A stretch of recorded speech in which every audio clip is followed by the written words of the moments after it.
Buenas tardes, Irving. Sorry por la tardanza para comenzar, pero es que está muy emocionante el flujo de información. Hola, Marca, ¿cómo estás? Muy bien. Espero que el flujo de información esté igual de bien que nosotros. Sí, está muy bien, sí. Se puso intenso el asunto. Siempre es fascinante hablar de estos temas, máxime por todo lo que confluye en la elección en Israel que hubo ayer. Ya lo vamos a ir desmenuzando. Pero bueno, aquí estamos. ¿Listos? Perfecto. Para los que nos están acompañando apenas, que de hecho acabamos de empezar, vamos a dar el tema del cual Irving va a hablar hoy. Son las elecciones de Israel. Exactamente. Porque las elecciones fueron ayer, pero siguen siendo ahorita. No, bueno, claro, estamos en el proceso de conteo. No sé si ya terminarían de llegar los votos que faltaban de las bases militares y todo este tipo de detalles. Pero bueno, ahorita ya se tiene contado más del 92-93% de los votos emitidos, así que ya podemos hablar de resultados bastante claros. Hemos estado viendo variaciones, pero son mínimas, irrelevantes, entonces ya tenemos un panorama claro de cómo queda el asunto. Entonces hay que empezar a especular, porque por el momento nada más se puede especular sobre qué es lo que viene después. Ok. Qué dura la política.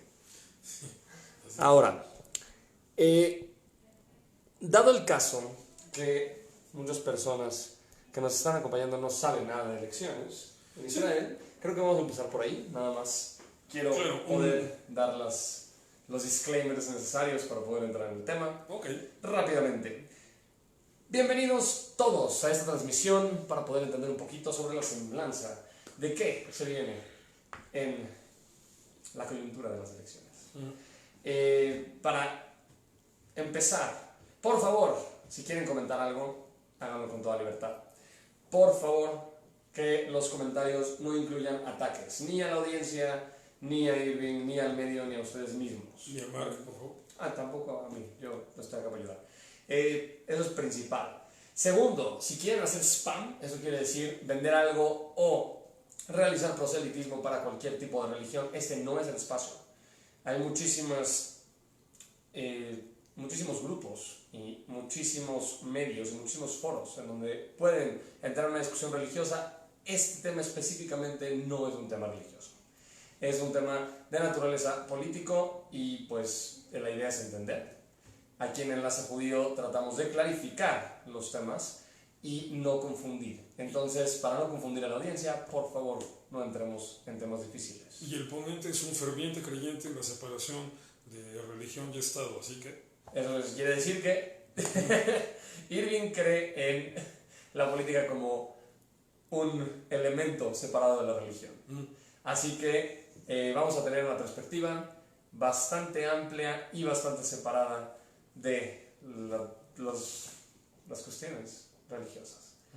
Sin más que decir, por favor, si es que algo les causa gusto o quieren reaccionar a algo con un like, un me encanta, si algo les enoja de la política, que francamente a muchas personas les enoja de la política, también pueden hacerlo. Si les entristece, también pueden reaccionar. Eso nos ayuda y también les ayuda a ustedes a compartir y a participar a través de su interacción.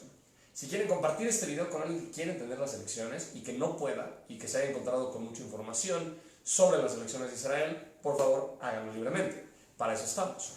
Ahora, ya dije los disclaimers, creo que es la vez que los he hecho más rápido. Y voy a dejar a Irving para que empiece con el tema. Ahora, si tienen alguna pregunta que hacer, por favor háganla. Vamos a darla al final de esta plática, de esta sesión. Ahora, por otro lado, acuérdense que las elecciones continúan. Entonces también nos van a ir avisando mientras se vayan dando los acontecimientos relevantes para este tema. Van a irnos actualizando nuestro equipo de noticias de Enlace Judío. ¿Algo que quieras saber? No. ¿Antes de la palabra? No, estamos bien. Perfecto. En ese caso, por favor, bienvenidos sean todos. Y bueno, por favor, más que nada, es como por favor interactúen libremente. Este tema es un tema bastante complejo y sin más que decir. Empezamos. Ok, sí hay que explicar un poquito cómo funciona el proceso electoral israelí, porque obviamente ya saben que los judíos somos por definición complicados, nos encanta hacer las cosas garigoleadas, de repente demasiado barrocas, y los procesos electorales en Israel, en un estado judío, no podían ser la excepción. Entonces, fíjense todo lo que sucede aquí. La elección en Israel es exclusivamente por parlamentarios, es decir, no se vota por un primer ministro, es decir, no se vota por un candidato en este sentido, sino por quienes van a ocupar un escaño en el Parlamento, o en hebreo como le llamamos la Knesset. Ahora bien, la Knesset o Parlamento tiene 120 escaños en total. Entonces, ayer lo que estuvo en juego fue cómo los partidos políticos se van a repartir los 120 escaños de la Knesset.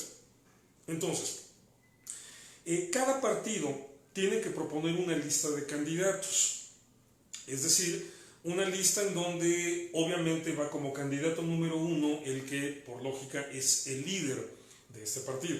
Entonces, por ejemplo, el candidato número uno de Likud es Benjamin Netanyahu, el candidato número uno de esta coalición no es exactamente un partido, sino una coalición, Cajol Labán, es Benny Gantz, que son los principales contendientes. El candidato número uno, por ejemplo, de Israel Beiteinu fue Avigdor Lieberman, que son los tres nombres que más voy a estar mencionando en esta charla. Entonces, no es que estos sean sus candidatos a la primera magistratura, o sea, son los cabezas de la lista de candidatos que tienen. Y por supuesto, supongo que cada partido propone un total de 120 candidatos, en el hipotético, obviamente irrealizable, de que pudieran ganar los 120 escaños. Los tendrían que llenar con 120 personas, ¿no? Pero bueno, entonces viene todo el proceso electoral y ya una vez que se cuentan los votos, las autoridades electorales anuncian cuántos escaños ganó cada partido y de esa manera se reparte el total de los 120 escaños, asientos que hay en la Knesset. Se requiere, para poder ser parte de la Knesset, se requiere por lo menos ganar de 4 escaños. Si por ejemplo un partido no alcanzó la suficiente votación para que le toquen los 4 escaños, entonces no se le asigna ninguno. No puede haber un partido con un solo escaño o con 2 escaños o con 3 escaños. Si no ganó los 4, ese partido queda fuera y esos 4 escaños, todo el conteo se reelabora para proporcionalmente repartir otra vez los lugares. Entonces, por ejemplo, alguien que originalmente le habían tocado 11, tal vez en ese reconteo le toquen 12, porque un partido se quedó sin poder participar. Entonces, ¿cómo se decide quién es el primer ministro? En Israel se ha dado una situación muy singular desde la fundación del Estado, es decir, desde 1948, y es que nunca un solo partido ha tenido la mayoría. Solamente en una elección, una coalición ganó más de 60 escaños, pero estamos hablando de una coalición, es decir, nunca un solo partido consiguió la mayoría por sí mismo. ¿A qué me refiero con la mayoría? Mayoría simple, mitad más uno, 61 escaños. Porque este es el requisito para lo que llamamos en términos electorales israelíes, este es el requisito para formar gobierno. Es decir, ¿qué es lo que entendemos por el gobierno? Un bloque que por lo menos tiene 61 escaños en el Parlamento para que sus propuestas de gobierno puedan ser aprobadas por mayoría en las votaciones. Entonces, dado que ningún partido tiene la capacidad, fíjense, ahorita los partidos más grandes o los grupos que más éxito tienen en Israel, que son Likud y Cajol Labán, están, digamos, en ese rango de 32, 33 escaños cada uno. Entonces, están muy lejos, se está quedando apenas un poquito arriba de la mitad de lo que tendría que ser la mayoría. Entonces, ¿qué pasa? Inevitablemente, para formar un gobierno se tiene que integrar una coalición de gobierno. ¿Qué es esto? Una coalición integrada por varios partidos políticos que entre todos suman por lo menos 61 escaños y de esa manera ya tienen su mayoría parlamentaria garantizada. Entonces, ¿qué es lo que pasa? Una vez que se dan los resultados y que sabemos, Likud va a tener 33, Cajol Labán va a tener 33, Israel Beiteinu va a tener 9, Shas va a tener 8, que son los números como están quedando ahorita. La lista árabe va a tener 12, etc. Una vez que ya se vio quiénes están, digamos, obteniendo más escaños, quiénes están obteniendo menos, viene una fase en la que cada partido debe decidir a quién va a recomendar para ser primer ministro. Porque en un momento dado el presidente de Israel, que en este caso digamos es ajeno a la estructura parlamentaria, Israel es uno de estos típicos sistemas de gobierno donde hay una clara división entre el poder legislativo, la Knesset, y el poder ejecutivo, la presidencia. Actualmente el presidente es Reuven Rivlin. Entonces Rivlin en un momento dado tiene que recibir las recomendaciones de cada partido, que va a recomendar a Benny Gantz o a Benjamin Netanyahu o a otro, se vale. O sea, no tienen que recomendar al que más votos tenga, al que más escaños haya ganado. Recomiendan a quien se les, literalmente, a quien se les pega la gana. Claro, lo tradicional es que recomienden al que tiene más votos ganados, más escaños. Entonces, Rivlin va a recibir estas recomendaciones y en función de ello tiene que ver quién de los líderes de los partidos que más escaños obtuvieron tiene la posibilidad más realista para integrar una coalición que por lo menos tenga 61 parlamentarios. Es decir, ahorita prácticamente Netanyahu y Gantz están empatados. Entonces, obviamente va a haber partidos que van a recomendar a uno y que van a recomendar a otro. Obviamente, aquí estamos hablando de las diferentes posturas ideológicas. Los del centro hacia la derecha seguramente van a recomendar a Netanyahu. Los del centro hacia la izquierda a Gantz. Entonces, cuando le lleguen todas las recomendaciones a Reuven Rivlin, él tendrá que ver quién de los dos tiene más posibilidades de integrar una coalición mayoritaria. Y entonces Rivlin procederá a pedirle a ese parlamentario que arme el gobierno. Y entonces, a partir de ese momento, ese parlamentario tiene un mes para garantizar el apoyo de por lo menos 61 parlamentarios de la Knesset. En abril del año pasado, se supone que ganó el bloque de centro-derecha, digamos, cuyo principal partido es Likud y cuyo principal líder es Benjamin Netanyahu. Se supone que el bloque de derecha había obtenido 65 escaños. El de centro, izquierda y demás habrían obtenido 55. Pasó algo que también es otra opción, puede pasar y acaba de pasar. Pasó que en la negociación final para integrar el bloque de gobierno, Israel Beiteinu, este partido dirigido por Avigdor Lieberman como líder de Israel Beiteinu, puso condiciones para integrarse a la coalición de Netanyahu, que Netanyahu no aceptó, y entonces Lieberman no se integró a la coalición de gobierno, y esto fue lo que provocó la crisis, que generó una nueva elección. ¿Por qué? Porque Lieberman en ese momento tenía 5 escaños, su partido había ganado 5 parlamentarios, es decir, apenitas se había entrado, porque si no ganaba por lo menos 4 se quedaba fuera, ganó 5. Pero resulta que Netanyahu sin esos 5 nada más tenía 60, la mitad, y eso no cuenta para formar gobierno, necesitaba uno más, y Lieberman tenía 5. Pero Lieberman no estuvo dispuesto a integrarse a la coalición de gobierno porque sus exigencias no fueron consideradas. Entonces, se cumplió este mes sin que Netanyahu lograra integrar gobierno. Y aquí pueden suceder dos cosas. Una opción, que fue la que se hizo, es convocar a nuevas elecciones. La otra opción es que el presidente Rivlin le encomendara formar gobierno a otro candidato, que en este caso lo lógico es que hubiera sido Benny Gantz. ¿Por qué no se hizo esto? Porque era obvio que Gantz tampoco iba a integrar una coalición de gobierno. Gantz solo tenía posibilidades de integrar un bloque de 55 parlamentarios como máximo. Entonces, dado que esta era la situación, por eso se convocó directamente a una nueva jornada electoral, que es la que se realizó ayer. Entonces, bueno, así es como funciona el complicado sistema electoral israelí. Si quedaron dudas, pueden mandar sus preguntas y ya al ratito las contestamos. Bien, ¿cómo quedaron las elecciones? ¿Quién gana? ¿Quién pierde? Hasta el momento podemos decir que en términos técnicos no gana nadie.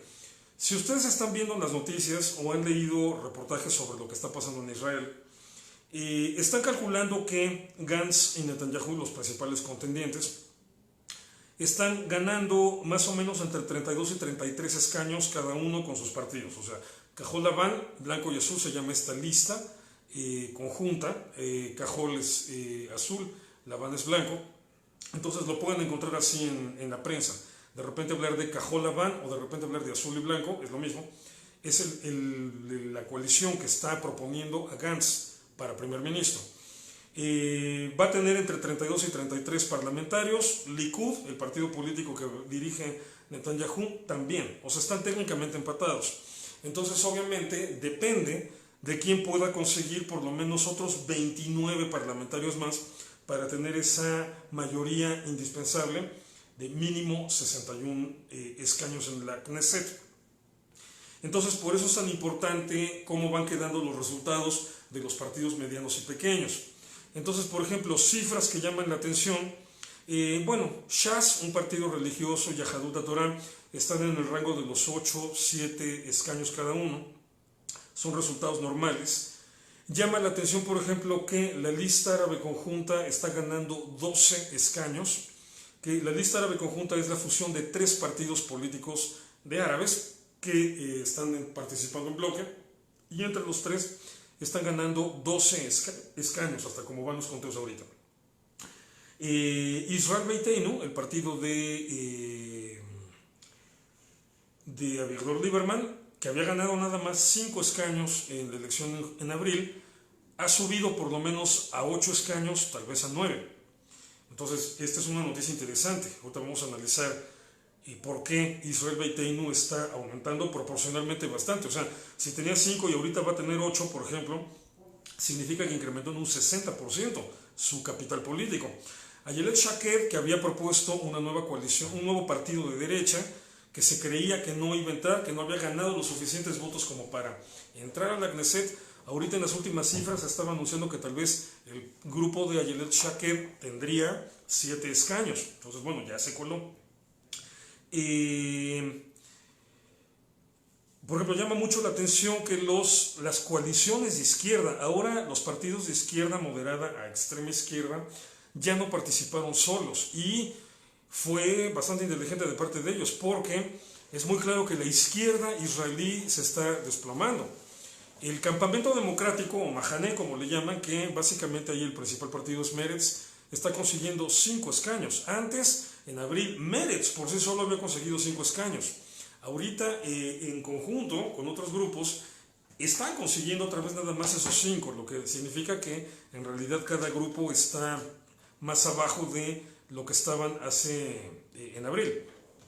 Abodá, un partido de larguísima tradición histórica, el Partido Laborista, el partido, digamos, el que surgió del antiguo Mapai y de David Ben Gurión, o sea, los grandes líderes israelíes desde la fundación del Estado hasta 1977 fueron laboristas, o de los partidos que conformaron eventualmente el laborismo. Pues estamos hablando de que gente como David Ben Gurión, Golda Meir, Isaac Rabin, Shimon Peres, eran parte de este partido, es decir, un partido con una larguísima trayectoria, una amplísima historia. Abodá se ha desplomado. Venía en una coalición con otro partido y entre los dos apenas lograron conseguir 6 escaños. Entonces, bueno, así es como se van acumulando estos números y se van sumando para ver quiénes ganan, quiénes logran llegar a esa mayoría mínima que se necesita de 61 escaños. Entonces, lo que ustedes ahorita se van a encontrar en las noticias es que el bloque de derecha y el bloque de izquierda están empatados ahí entre 55 y 56. depende de las actualizaciones, pero de repente el bloque de izquierda tiene 56 y el de derecha 55, de repente es al revés, de repente los dos tienen 56. Así ha estado fluctuando estos números. No altera la situación porque ninguno de los dos está llegando a los 61. Y es que en esta ocasión, dadas las circunstancias muy especiales, la coyuntura que se dio en esta elección, no están contabilizando con ninguno de los dos el partido de Lieberman, de Avigdor Lieberman. Avigdor Lieberman y su partido Israel Beiteinu estarían ganando entre 8. Si Gantz y Netanyahu tienen 56 y 56 cada quien, Lieberman tiene 8. Si alguno de los dos tiene 55 nada más, entonces Lieberman tiene 9. Lieberman está en ese rango de 8 a 9. Entonces, no lo están contabilizando porque la postura de Lieberman todavía no termina de ser clara sobre del qué lado se va a poner. Entonces, bueno, ya Lieberman provocó esta crisis en abril al no aceptar integrarse a la coalición de gobierno de Netanyahu, aunque fue muy explícito que él no iba a aceptar integrarse a la coalición de gobierno de Gantz. Entonces, por eso la crisis y por eso las nuevas elecciones. Entonces, por eso a Lieberman, de abril para acá, le vienen diciendo, sobre todo en inglés, the kingmaker, es decir, el creador de reyes o el hacedor de reyes. ¿Por qué? Porque básicamente ahorita el que va a decidir quién va a ser el próximo primer ministro es Avigdor Lieberman. Este dirigente medio radical de un partido conformado básicamente por israelíes de origen ruso, es un partido muy ruso, el de Lieberman. Entonces, prácticamente está en sus manos la decisión de quién va a ser el próximo primer ministro. En cuestión de números, teóricamente, tienen las mismas posibilidades Gantz y Netanyahu. Aunque, cuando nos sentamos a analizar cómo están las cosas en la realidad, les voy a decir, sin tapujos, que francamente me parece que la mayor posibilidad para ser mi primer ministro, otra vez, es de Netanyahu. Tiene muchas ventajas sobre Gantz y voy a pasar a explicar cuáles, que es lo que nos habla de cómo está el panorama. Una, esto de que Gantz tiene, la coalición de izquierda, tiene 55-56 escaños es muy relativo. Es decir, estamos hablando de 55-56 escaños sin tomar en cuenta los que tiene Lieberman, pero estamos hablando de el total de escaños de los partidos que no quieren que Netanyahu sea primer ministro. Pero eso no significa que esos 55-56 quieran que Gantz vaya a ser primer ministro. ¿Y dónde está aquí el principal problema? El principal problema está para Gantz en los 12 parlamentarios de la lista árabe, de la lista conjunta, que le llaman también. ¿Por qué? Porque los partidos árabes siempre han mantenido una postura muy difícil, muy extraña. Israel es el único país que tiene partidos políticos con representación parlamentaria que de repente dicen que el país debería dejar de existir. Es decir, tenemos en el bloque árabe militantes con la línea tradicionalista pro-palestina, cuya lucha, cuyo trabajo incluso legislativo es en pro de la destrucción de Israel para que todo eso se convierta en Palestina, en un Estado palestino. Entonces, Israel es el único país, o sea, por eso me da risa cuando me dicen, no, Israel, país de apartheid. Sí, claro, mira qué apartheid. O sea, tiene hasta políticos parlamentarios en la Knesset que trabajan para destruir Israel. Pero bueno, entonces, esta línea radical, que no todos los diputados árabes vienen con esa línea radical, pero algunos sí. No sabemos cuántos de esos 12 que van a entrar a la Knesset tengan esta postura y cuántos no. Pero los que manejan esta postura radical es obvio que no van a recomendar, no van a apoyar a Benny Gantz para la primera magistratura. ¿Por qué? Porque están en contra de todo lo que es israelí. La percepción de los árabes y de los palestinos en última instancia es que, y no están equivocados en este detalle, es que Gantz y Netanyahu en realidad son dos políticos bastante parecidos que harían las cosas bastante igual, bastante similares. Entonces, para los radicales árabes que están en contra de Netanyahu, Gantz les viene resultando exactamente lo mismo. Entonces, decir que los 12 diputados árabes, o los 3 partidos que están ahí fusionados, van a recomendar a Gantz, vamos a dejarlo en ingenuo o demasiado optimista. O sea, no necesariamente va a ser así. Entonces, este es un primer problema que Gantz tiene a la hora de decir tengo 56 escaños asegurados. Netanyahu no lo tiene. El bloque de derecha, sin contar a Víctor Lieberman, por supuesto, e Israel Beiteinu, que le está dando a Netanyahu 55-56 escaños, es seguro. Ahí sí no hay prácticamente dudas respecto a que todos estos partidos, o sea, Yahadut HaTorah, Shas, o el partido de Ayelet Shaked, etc., todos estos grupos van a recomendar a Benjamín Netanyahu para que sea primer ministro. O sea, él sí tiene asegurados esos 55 o 56. Entonces, bien, para que Benny Gantz tenga la opción de ser primer ministro, tiene que ganarse el corazoncito de Avigdor Lieberman. Que ya les decía, Avigdor Lieberman, con su recomendación, prácticamente es el que va a decidir quién es. Si Lieberman, digamos que tienen 56 y 56. Si Lieberman recomienda a Gantz, Gantz va a tener 64 y le va a ganar a Netanyahu 64-56. En teoría, si los 12 árabes se le dan a Gantz. Bueno, ahorita hablo de eso, porque se pone complicado. Pero bueno, si Lieberman le da su recomendación a Netanyahu, Netanyahu tiene 64 seguros. Entonces, repito, Lieberman va a decidir quién gana. Pero, entonces, Gantz necesita convencer a Lieberman de que le dé su apoyo. Entonces, si Lieberman, estamos hablando ahí sí de extrema derecha, estamos hablando de uno de los políticos de derecha más radicales. Entonces, casi seguro que si Gantz anunciara que Lieberman entra a su coalición, casi seguro que los 12 escaños árabes se le van. Los árabes no van a aceptar estar en el mismo gobierno que Lieberman. De la misma manera que Lieberman tampoco va a aceptar estar en el mismo gobierno que los árabes. De hecho, de la misma manera que una gran mayoría de la ciudadanía israelí no va a aceptar que los partidos árabes, en donde hemos tenido tantos problemas de esta naturaleza, de que desde la propia tribuna de la Knesset los diputados árabes piden la destrucción de Israel, es obvio que la abrumadora mayoría de la sociedad israelí no va a estar de acuerdo con que los partidos árabes entren a la coalición de gobierno. Entonces, bueno, eso dejaría a Gantz en una situación muy frágil y seguramente lo reventarían y lo obligarían a convocar elecciones anticipadas, probablemente ni siquiera en un año. Entonces, Gantz tiene ese problema, necesita a Lieberman, pero si están ahí los árabes, no cuenta con Lieberman. Y si Lieberman entra, se le van los árabes. Es decir, si Gantz consiguiera los 8 votos de Lieberman, probablemente o seguramente perdería los 12 votos árabes. Entonces, de 56 bajaría a 52. Y en una de esas, quién sabe, también es probable que los dos bloques de izquierda, o sea, las dos coaliciones lideradas por Abodá, por laborismo una, y por Meretz, la otra, con sus 11 votos, igual también le dicen, ¿sabes qué? Si te sales a Lieberman, ahí te ves.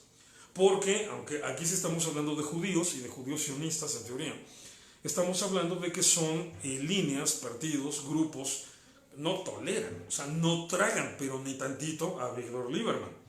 Entonces, muy probablemente Gantz también podría perder esos 11 votos. Entonces, en realidad, de 52 estaría bajando a 41. O sea, quedaría anulado completamente.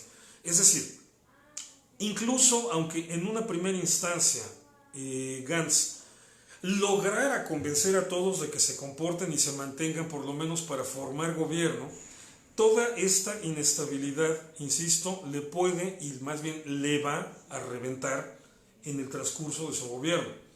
Sería una coalición muy frágil. Yo ni siquiera vería la posibilidad de que aguantara un año. Y otra vez, en un momento dado, Gantz tendría que convocar a otra vez elecciones anticipadas. Que si se da toda esta ruta, esta nueva elección la perdería dramáticamente ese bloque. Aquí sí, ahí sí no veo otra alternativa, otra posibilidad más que Netanyahu regresando con toda la fuerza y con una mayoría contundente.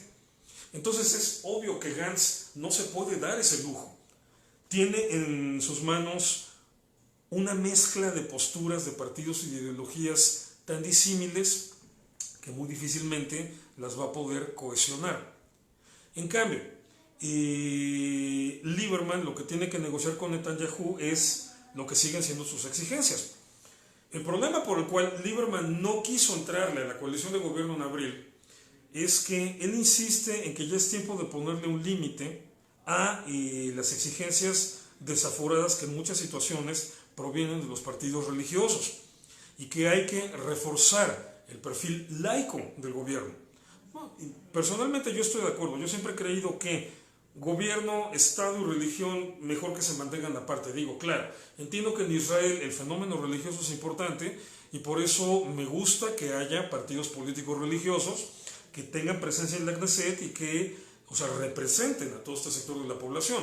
Eso me parece perfectamente legítimo e incluso positivo. Pero, por ejemplo, la bronca es cuando se llegan ya a esta discusión de si los Haredim, es decir, los judíos ultrarreligiosos, ¿deben o no hacer servicio militar? Claro que lo deben hacer. Digo, en realidad la gran mayoría de los sectores ortodoxos lo entienden perfectamente y no tienen problema con esto. Y por ejemplo, ya tenemos batallones integrados por soldados Haredim, por soldados ultraortodoxos, que no entienden que no hay ninguna contradicción entre su devoción religiosa y su deber de servir a la patria en el ejército. Desde hace mucho tiempo que, por ejemplo, los rabinos, sobre todo de grupos como Chabad, ya han desplegado un gran trabajo de capellanía en el ejército. Es decir, muchos batallones del ejército de Israel, aunque no sean de soldados religiosos, pero cuentan con la asesoría, vamos a llamarle en términos, aquí el término correcto es pastoral, porque asesoría rabínica podría entenderse también nada más como la asesoría de explicarte textos teóricos. No, pero me refiero ya cuando vas con la tropa, los apoyas, oras con ellos, rezas con ellos, los consuelas, los confortas, sobre todo cuando hay épocas de guerra, de enfrentamientos con Hamas y todo esto. Entonces, muchos rabinos ultraortodoxos están apoyando permanentemente al ejército en este tipo de trabajo. Entonces, en realidad, la mayoría del mundo ortodoxo judío en Israel ya entendió que no hay un conflicto con esto, pero hay grupos que se resisten, hay grupos que dicen, no, yo me dedico a estudiar Torah, entonces a mí no me llames a servicio militar. Perdón, no voy a entrar en ese tema ahorita, pero eso me hace una falacia, una absoluta falacia. La Torah establece términos muy claros de cuando hay que ir a la guerra, cómo se deben organizar todos los ejércitos, y te lo dice muy claro. O sea, si hay que ir a la guerra, pues ni modo, todos tienen que entrarle. Las razones por las que la Torah te dice que no vayas, que estás exento, por ejemplo, son, te acabas de casar. Entonces la Torah dice, bien, una persona que se acaba de casar, durante el primer año de su vida matrimonial, se le concede no ir a la guerra, pero nunca dice que por estudiar. Entonces está toda esta controversia y están estos grupos, y de repente la bronca es que no faltan chantajes en la Knesset. Es decir, si intentas meterme, por ejemplo, Netanyahu habría tenido 65 escaños si Avigdor Lieberman se hubiera integrado en abril a su gobierno. Pero de repente, si en una negociación de estas, un partido ortodoxo que tenga 8 escaños le dice, si intentas meterme el servicio obligatorio, el servicio militar obligatorio para Haredim, me salgo de la coalición. Y si tenías 65 y pierdes 8, te quedas en 57 y perdiste la coalición. Se cayó el gobierno y tienes que convocar elecciones. Entonces Lieberman viene insistiendo en que ya hay que ponerle un fin a eso. Entonces, esas fueron las condiciones que puso en abril, no se aceptaron. Entonces Lieberman dijo, yo no le entro, se provocó la crisis, se vinieron nuevas elecciones y quedamos igual. Porque básicamente los resultados están igual que en abril. Es decir, Gantz y Netanyahu prácticamente empatados, pero con un bloque más consistente a favor de Netanyahu. Y lo que sí, lo único muy relevante en esta elección es que la izquierda se desmoronó, es decir, lo que es el bloque principalmente del laborismo y de Meretz, y los partidos de izquierda alrededor de ellos se desmoronaron, y Lieberman ganó más apoyo, pasó de 5 a por lo menos 8, tal vez 9. Entonces, aquí la bronca es que Lieberman puso esas condiciones, o tiene esas condiciones, y es lo que tiene que negociar con Netanyahu, si lo va a proponer a él. Ahora bien, Lieberman dijo muy explícitamente, se comprometió a que no va a haber una tercera elección. Es decir, que en un caso extremo, esto, ¿cómo se tiene que interpretar? Que en un caso extremo sí va a entrar a una coalición.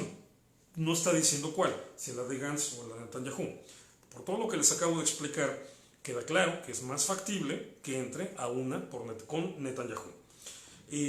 Porque si entrara a una coalición con Gantz, habría gente de la coalición que se saldría inmediatamente porque no quieren a Lieberman.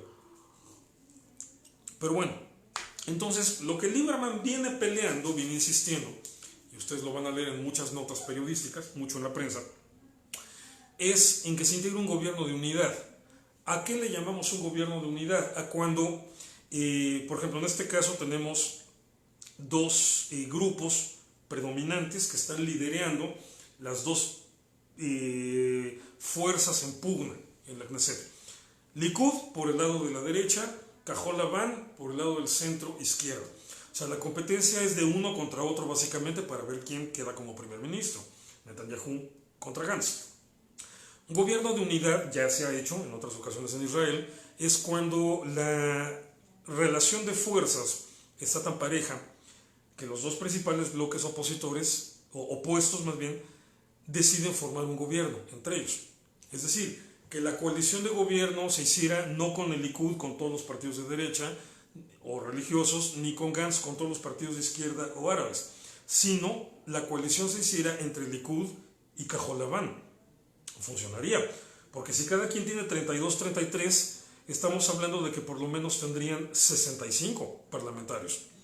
Tendrían la mayoría y entonces no necesitarían ni a Avigdor Lieberman, ni a los partidos religiosos, ni a la extrema izquierda, ni a los partidos árabes. O sea, si lograran hacer un gran acuerdo político, Netanyahu y Gantz podrían llevar... ¿Qué pasa? Ya sé. No te quería interrumpir, la verdad, porque you were on a roll. Estaba muy bonito. Pero dilo. Por favor, respetemos el espacio. Entiendo que estamos hablando de política y cada quien tiene una posición política distinta, pero por favor, respetemos ahorita. No tratemos de meternos en si Netanyahu es bueno o no. Tratemos de no burlarnos tampoco de las posiciones políticas de los demás. No queremos censurar a nadie, pero no están permitiendo que los comentarios sigan caminando de una forma proactiva, sino están deteniendo a esta conversación y justamente tengo que hacer esto, no tengo que interrumpir a Irving para poder decirles esto. Si tienen algún comentario extremista, maniqueo y bobo que hacer sobre el tema, no, y los destrozo con mucho gusto. No se trata de eso, se trata de que ahorita respetemos las posiciones políticas de cada quien y dejemos que simplemente... Mira, máxime... es que dos personas están peleando, Oscar y Rogelio. Espérame, máxime porque yo no estoy planteando una postura política. No. Estoy describiendo lo que pasa. No, es de ellos dos. Por eso sí. Están peleando políticamente ellos dos. Así que por favor, por el bien de la plática, por favor, ahorita dejémoslo de lado. Ya después haremos algo, pero si se empiezan a burlar uno del otro, entonces, o sea, en serio no vamos a poder. Entonces los vamos a votar, a los dos. Sí, nada más que esa es la primera advertencia. Okay. A la segunda es más pesada. Bien. Perdón, okay. Pero sí. Entonces les decía, Gantz la tiene un poco más complicada que Netanyahu en ese sentido. Lieberman lo que viene pidiendo es que se haga un gobierno de unidad, es decir, que los dos grupos que se sienten a negociar para hacer el próximo gobierno sean Likud y Cajol Lavan. Por supuesto, Lieberman encantado de integrarse a una coalición con ellos. Pero incluso Lieberman dijo, si no me quieren en la coalición, porque no lo necesitan, Lieberman dijo, está bien, déjenme afuera, déjenos afuera los de Yisrael Beiteinu, pero por favor, ustedes dos arréglense.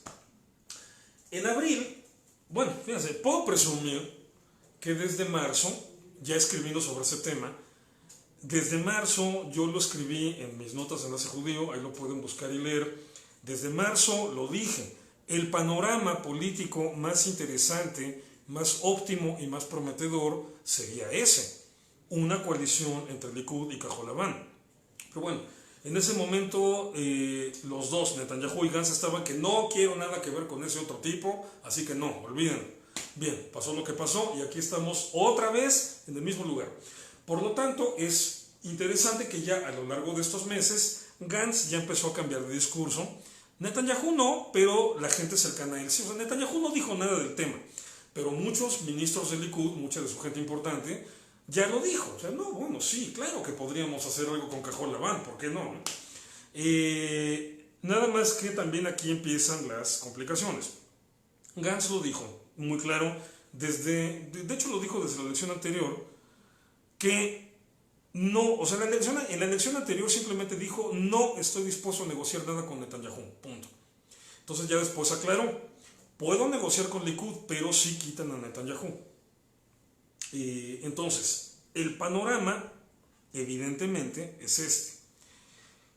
Si Lieberman recomienda a Gantz como primer ministro, y entonces Rivlin le encomienda a Gantz integrar gobierno, Gantz va a tener la posibilidad de decirle a Likud, vamos a aliarnos, vamos a unirnos, pero con la condición de que Netanyahu quede fuera. Likud ya declaró, no van a negociar la cabeza de Netanyahu. Entonces, muy probablemente esta negociación fallaría. En consecuencia, Gantz tendría que intentar integrar el bloque de gobierno con los 56 que se supone tiene, sin saber realmente cómo van a comportarse los árabes, pero tendría entonces que invitar a Lieberman para completar 64 escaños, y entonces seguramente los árabes se irían, y probablemente la extrema izquierda también. Entonces, es un panorama bastante frágil, o sea, no se ve claro por ahí. En cambio, si Lieberman recomienda a Netanyahu para primer ministro y por lo tanto Rivlin le encomienda a Netanyahu la integración de gobierno, entonces Netanyahu puede invitar a Cajol Labán, puede invitar a Gantz a integrarse en una situación en la que Gantz no está en condiciones de pedir la cabeza de Netanyahu. Es decir, ahí se tendría que ver, quedaría a prueba la altura política, la altura de miras políticas de Gantz, que bueno, estaría siendo él el invitado, entonces obviamente no puede poner condiciones tan estrictas, ¿no? Lo ideal, creo yo, sería ese panorama y que Gantz aceptara. Bueno, ahorita sigo explicando un poco de eso, pero si Gantz no acepta, dice no, con Netanyahu ni madres, nada de eso, y no acepta, entonces Netanyahu tendría que regresar a su bloque de soporte, que son 56 escaños seguros, y bueno, y hacer una última negociación con Lieberman para que éste se integre. Lieberman prometió que no iba a provocar una nueva elección. Entonces estamos dando por entendido que en este otro caso extremo aceptaría integrarse a la coalición con Netanyahu. Digo, incluso Lieberman en su discurso antirreligioso, o no antirreligioso, sino enemigo de la interferencia de la religión en la política, ya le bajó 2 rayitas ahí a su postura y salió muy amable a decir que obviamente, pues por supuesto que los partidos religiosos son rivales, dice, pero no son enemigos. O sea, así es como somos rivales y tenemos puntos diferentes de vista dentro de lo que somos como el bloque de la derecha, pero no somos enemigos, ¿no? O sea, en realidad nos queremos mucho. Bueno, ya salió con un plan más conciliador, entonces todo parece indicar, es lógico, es muy lógico, simple y sencillamente las posibilidades de cada uno. Entonces, tenemos ese panorama, ¿qué va a pasar? Ya con todo el entramado que se dio, después de todo lo que les acabo de explicar, vamos a resumirlo y decir qué es lo que puede pasar. Primer panorama. Punto número 1 básico. Lieberman va a decidir. Lieberman es el que tiene la llave para decidir quién es primer ministro. Quien él escoja, a quien él recomiende, es prácticamente seguro, 99.99% seguro, que es a quien Rivlin le encomienda la formación de gobierno.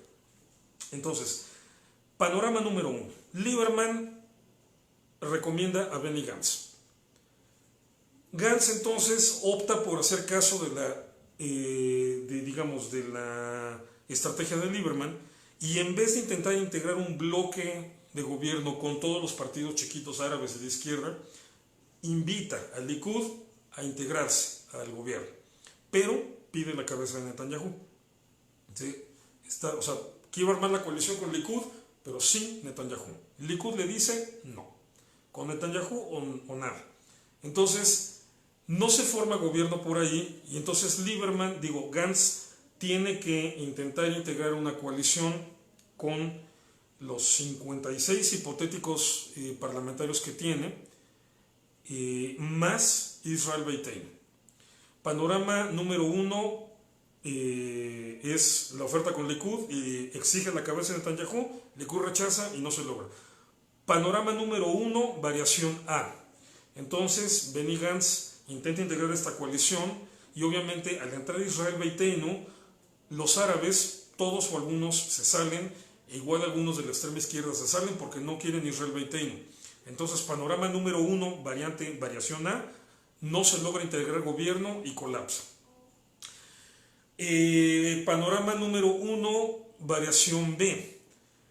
Fracasa el intento de Benny Gantz por integrar coalición.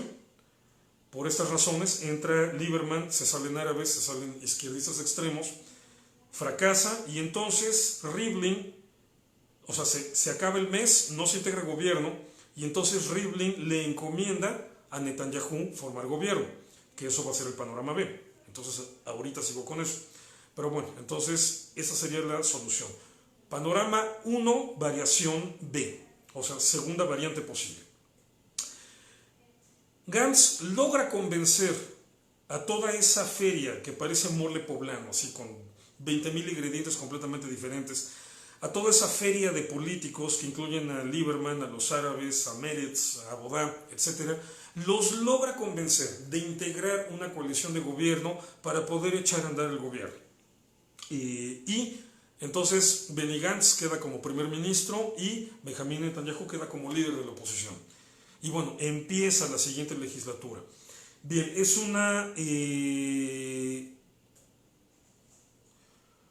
sería una coalición tan improbable, tan disímil, con tantas fricciones internas, que va a ser cosa de meses para que eso reviente. Ahí sí no me queda la menor duda. Serían cosa de meses para que eso reviente. Entonces, muy probablemente se entraría en una crisis de gobierno, alguien terminaría por abandonar el barco, y no creo que ni siquiera durara un año y Gantz tendría que declarar la disolución de la Knesset y convocar a nuevas elecciones, cuyo resultado muy seguramente sería una victoria contundente de la derecha. El regreso contundente de Netanyahu al poder. Ese es el panorama 1 con sus 3 posibles variantes. Panorama 2. Ya sea que porque Gantz no logre integrar la coalición de gobierno y Rivlin entonces se lo encomienda a Netanyahu, o porque desde un principio Avigdor Lieberman recomienda a Netanyahu, pero el caso es que entonces Netanyahu entra a la encomienda de integrar gobierno. Entonces, Netanyahu, panorama 1, primera posibilidad básica. Invita a Cajol Labán a hacer un gobierno de unidad.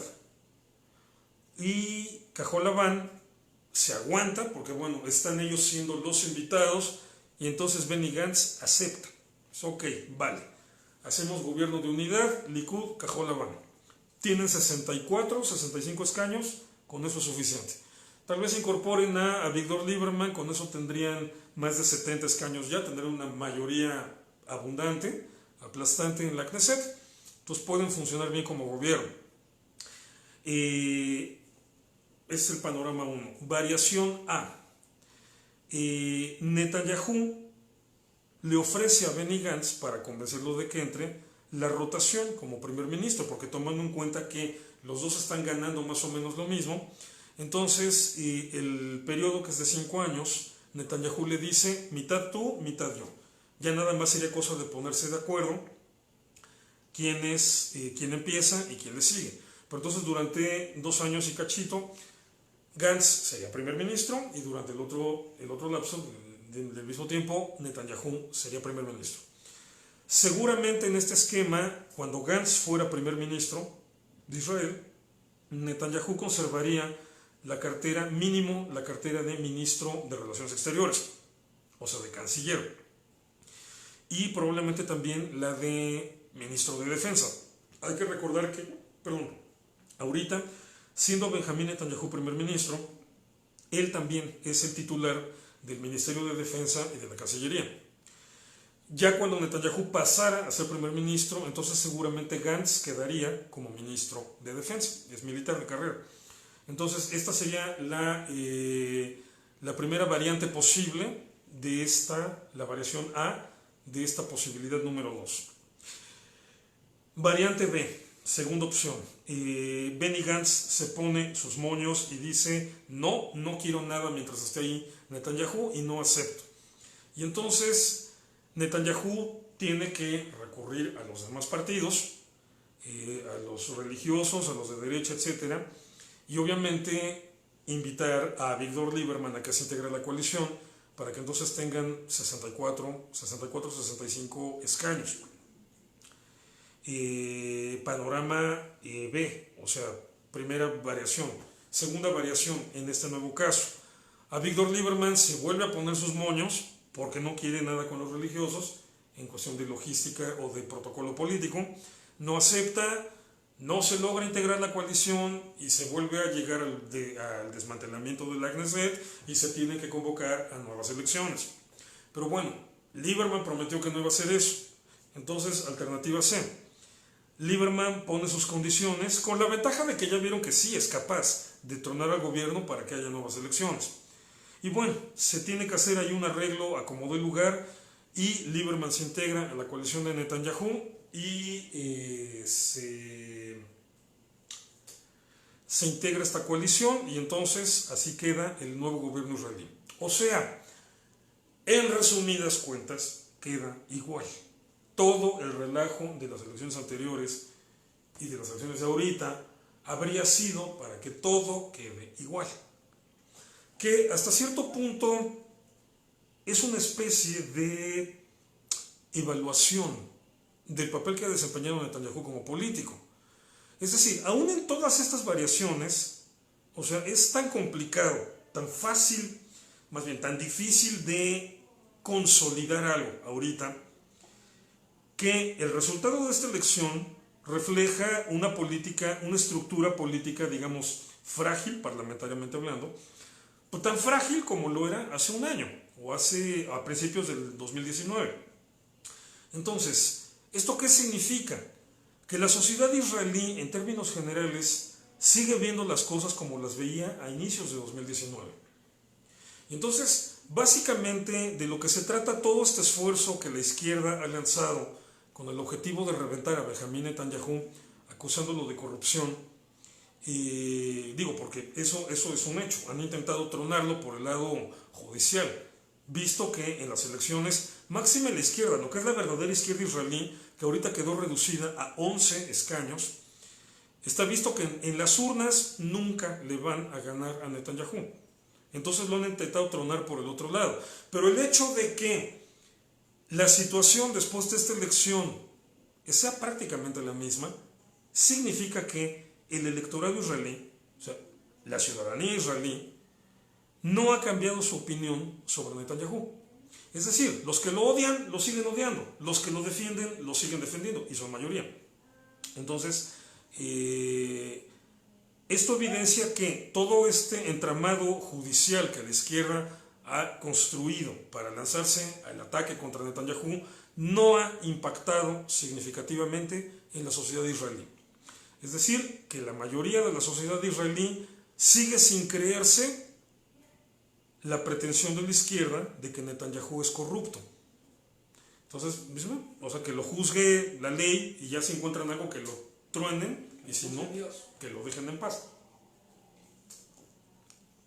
Pero bueno, el hecho de que los resultados electorales de ahorita nos estén dejando ante la posibilidad de que todo quede igual que a principios de año, al final de cuentas nada más van a servir para que Netanyahu diga, ¿la ven? Tenía razón. Y todo esto era innecesario. O sea, me obligaron a cerrar gobierno, convocar elecciones anticipadas, no se logró armar gobierno, nos fuimos a segunda y todo quedó igual. Y lo cierto es que, a mi modo de ver, esta última opción que expliqué, la opción B, es la que me parece más viable. Quiero pensar que Benny Gantz, en caso de que Netanyahu le ofrezca armar un gobierno de coalición, quiero pensar que Benny Gantz va a tener esa altura política para decir, ok, acepto, le entro, y entre Likud y Kajol Lavan hacen un gobierno de coalición. Quiero pensar, sí, claro, cualquiera me diría, pero es que se odian, o sea, tienen unas diferencias políticas tremendas. Sí, ya lo sé, pero de eso se trata la política. Quiero pensar que eso va a ser la oportunidad para que los políticos israelíes den un paso hacia adelante y aprendan a dirimir sus diferencias y hacer política, verdadera política, y que pongan el interés común por encima de sus fobias personales. Entonces, ese es el panorama que a mí más me encantaría. Ese gobierno de coalición, incluso con la rotación, también. Benny Gantz que le haga 2 años y medio al rollo de primer ministro, porque también hay una cosa definitiva aquí. Netanyahu ya tiene más de 70 años, ¿qué tiene? 72, 71, algo así, ¿no? Sí, tiene como 72 años de edad. Benny Gantz tiene 62, es 10 años más joven, se ve más amolado, no sé por qué. O sea, parecen de la misma... Bueno, Netanyahu tiene 69. ¿Netanyahu tiene 69? Sí. Ok. Benny Gantz tiene 61, 62, si mal no recuerdo, o 60, algo así. Tiene 60. Así es, Benny Gantz es 10 años más joven, entonces, y Netanyahu no va a ser eterno. Un día se tiene que retirar de la vida política. Es decir, ahorita, si tiene 69 y queda como primer ministro y se echa completo el periodo de 5 años, va a terminar el 74. O sea, ya va a estar ahí prácticamente cerca de su retiro de la política. Entonces es obvio que si Benny Gantz se aplica a hacer política de manera responsable, es obvio que Benny Gantz tarde o temprano va a ser primer ministro. Entonces, Gantz podrían servirle bien esos 2 años y medio para empezar a practicar, porque no es lo mismo estarte quejando desde afuera que ya tener el paquete ahí. Y de eso ahorita voy a hablar, voy a terminar con esas reflexiones de, bueno, ¿qué pasaría con la política israelí en cada panorama? Lo mismo Avigdor Lieberman. Avigdor Lieberman siempre ha sido un gordo odioso, básicamente, que por lo mismo su prestigio y su partido político se vinieron abajo durante varios años, pero ahorita está repuntando. Si Avigdor Lieberman se pone listo y se comporta de manera sensata y ecuánime, también es otro que eventualmente puede estar realmente posicionado para quedar al frente de un bloque de derecha e incluso llegar a ser primer ministro. Pero bueno, entonces el punto aquí es que me gustaría ver ese panorama en la política israelí donde las 2 principales fuerzas políticas que hay ahorita empiezan a limar asperezas y empiezan a hacer verdadera política. Digo, porque ahorita la ventaja que tiene esta situación es que ya no es el choque de la izquierda contra la derecha. Seamos honestos y seamos directos. La izquierda israelí se derrumbó. Lo vengo escribiendo desde hace años, que la izquierda israelí viene haciendo demasiadas tonterías.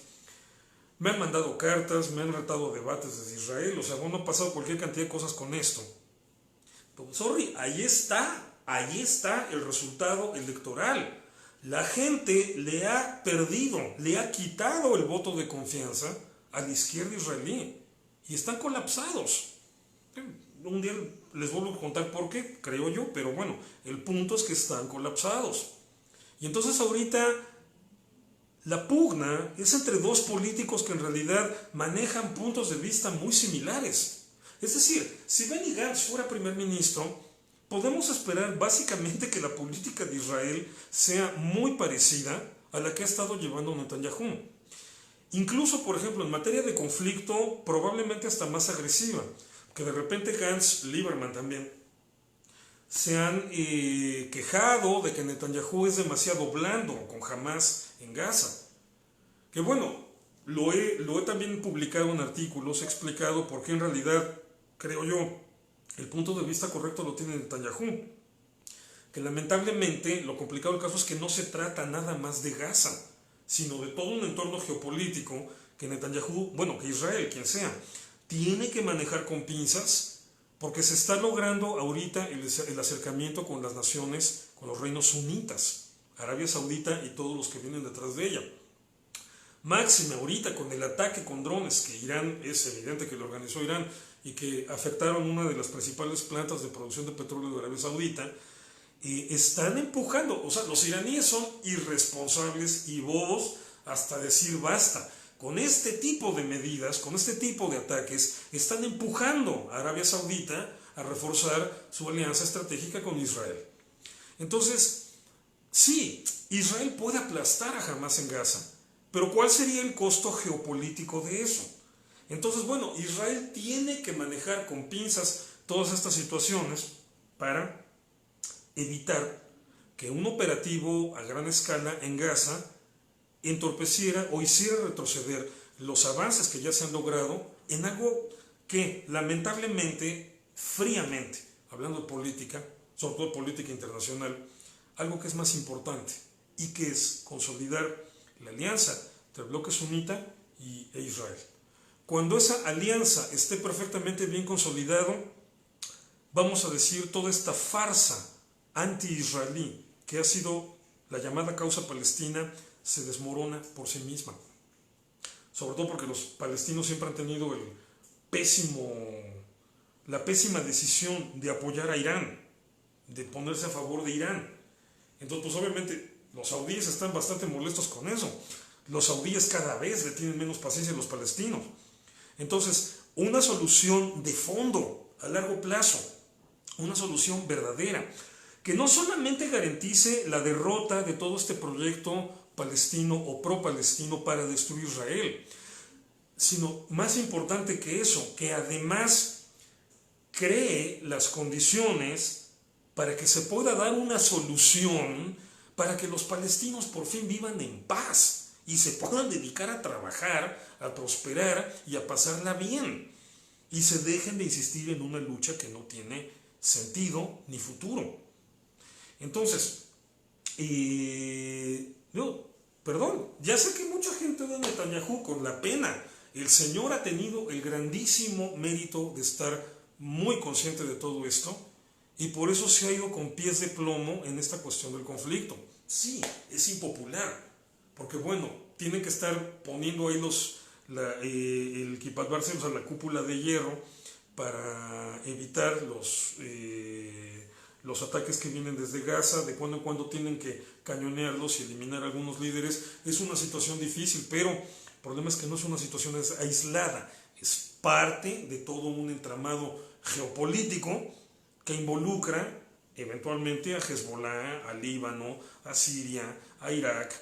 Israel ha estado haciendo bombardeos en Irak, imagínense. Arabia Saudita, a Yemen, a los hutíes, a Egipto, a Jordania, que lo involucra todo. Entonces no es tan sencillo. Ahí mi duda, o sea, la línea que llevaría Gantz en materia del conflicto con los palestinos evidentemente es muy similar, es la misma línea que Netanyahu.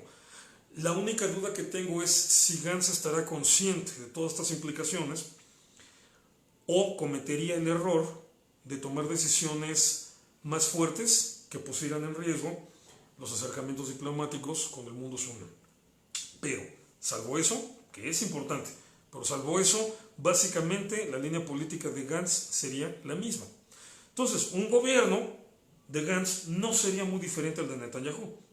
Ya, lo acaba de decir un funcionario palestino, no me acuerdo si fue Saber Ekat, que dijo que la diferencia entre Gantz y Netanyahu es más pequeña que la que hay entre una Pepsi y una Coca.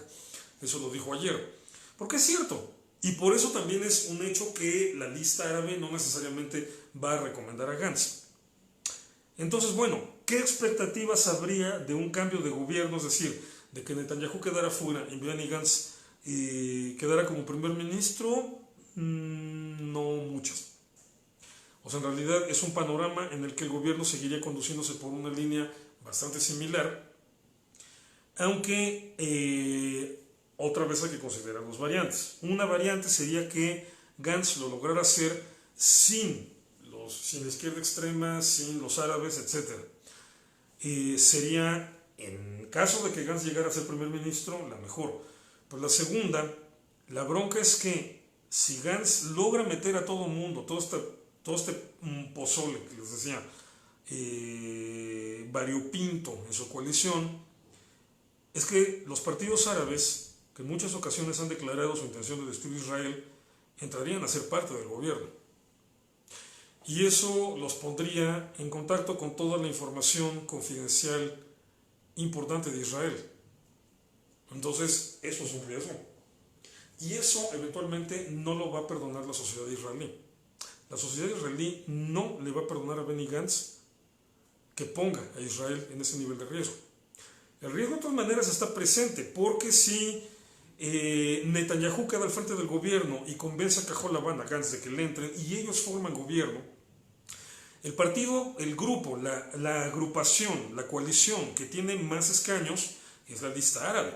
Entonces, lo lógico sería que ¿cómo se llama? Ayim Odeh, el líder de la lista árabe, se convirtiera en líder, en jefe de la oposición. O sea, al ser jefe de la oposición, se le tendría que estar enviando informes de seguridad, con temas también confidenciales o temas sensibles.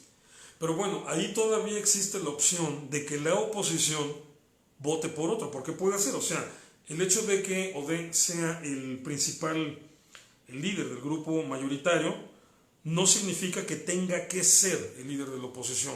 El resto de los partidos de oposición podrían votar por otro y hacerlo a un lado. Pero bueno, existe lamentablemente todavía ese riesgo, y que provoca uno de los debates más complejos de la filosofía política israelí. ¿Hasta dónde tenemos que ser demócratas? Y bueno, la experiencia en muchos países, en muchos momentos de la historia, ha demostrado inequívocamente que hay que ser demócratas hasta que quede en riesgo la democracia.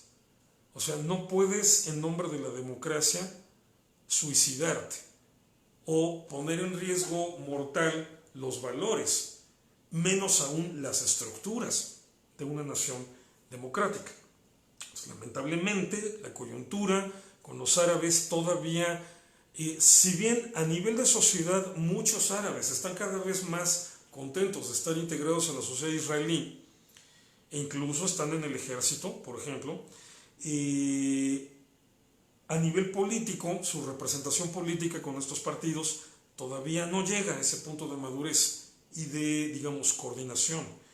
Entonces, Israel todavía no se puede dar el lujo de integrar a los árabes al gobierno. Eso es lo que finalmente hace que la posibilidad de que Benny Gantz logre integrar un gobierno es muy difícil. La de Netanyahu es difícil, no la tiene nada fácil, la de Gantz está mucho peor. Por eso, mi muy personal punto de vista es que Lieberman, cuando tenga que decidir o anunciar su decisión, va a recomendar a Netanyahu para intentar hacerlo por el lado más sencillo. Y entonces hay que ver cómo camina el asunto. Si Netanyahu invita a Gantz a la coalición, que es lo que más me gustaría a mí, o si, ya sea que Gantz rechace o Netanyahu directamente, intente integrar su coalición de la manera tradicional y todo queda igual. Digo, porque al final de cuentas, después de todo este proceso, que fueron dos elecciones en las que el panorama parlamentario está quedando prácticamente igual, a mí sí me gustaría un cambio de fondo. Porque sí, está igual, pero en el proceso hubieron dos elecciones muy costosas, muy problemáticas, muy rijosas. Creo que sí vendría bien un cambio de fondo. Y ese cambio de fondo sería, ahí es cosa curiosa, nunca me imaginé llegar a estar de acuerdo con Avigdor Lieberman, pero creo que en este caso tiene razón. Ese cambio de fondo sería que Likud y Cajol Lavan hagan gobierno de unidad y dejen de lado sus fobias, sus fricciones, sus antagonismos y se pongan a hacer política. Se pongan a trabajar por el bien en común de toda la gente. Qué raro. Es una idea nueva. Sí, ¿verdad? En la política en general a nivel mundial. Bueno, así las cosas, Marc. ¿Cómo ves? Está duro esto. Está rudísimo. Y aparte, bueno. Y aparte de la Tercera Guerra Mundial en los comentarios. Apenas están escribiendo sobre la Tercera Guerra Mundial. Todavía, los guionistas todavía no logran hacer el guión, entonces no sabemos qué papel nos toca. Qué bonito. Vamos a ir con las preguntas. Creo que esta ha sido una muy buena plática. Ya ya ahora sí las personas ya pueden tomar en cuenta qué se espera dentro de la política israelí y ya pueden tomar una postura.